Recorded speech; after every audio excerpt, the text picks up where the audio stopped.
ঢাকা বিশ্ববিদ্যালয় ও বিশ্ববিদ্যালয় মঞ্জুরি কমিশনের নীতিমালা অনুযায়ী যোগ্যতা সম্পন্ন শিক্ষক নিয়োগসহ ৪ দফা দাবিতে অবস্থান কর্মসূচি, বিক্ষোভ মিছিল ও স্মারকলিপি প্রদান করেন রংপুর নার্সিং কলেজের শিক্ষার্থীরা।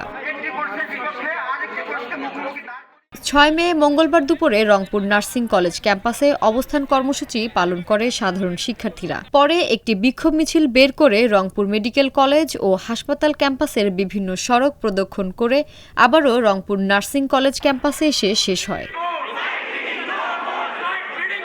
এ সময় ২০১৬ সালের শিক্ষক নিয়োগ বিধিমালা ও ২০১০ সালের শিক্ষা নীতিমালার বাস্তবায়ন করার দাবি জানান শিক্ষার্থীরা।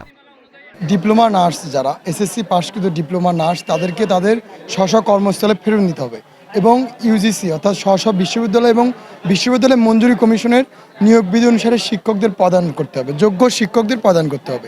ইতিমধ্যে আপনারা জানেন অনেক কলেজ কমপ্লিট শাটডাউনে গিয়েছে। আমাদের পরবর্তী ঘোষণা কমপ্লিট শাটডাউনে আমরা যাব এবং আমাদের দাবি না মানা পর্যন্ত ওই কর্মসূচি অব্যাহত থাকবে। এ সময় ৪ দফা দাবি পূরণ না হলে কমপ্লিট শাটডাউন কর্মসূচি ঘোষণার হুঁশিয়ারি দেন শিক্ষার্থীরা। ৪ দফা দাবি আমরা আজকে জেলা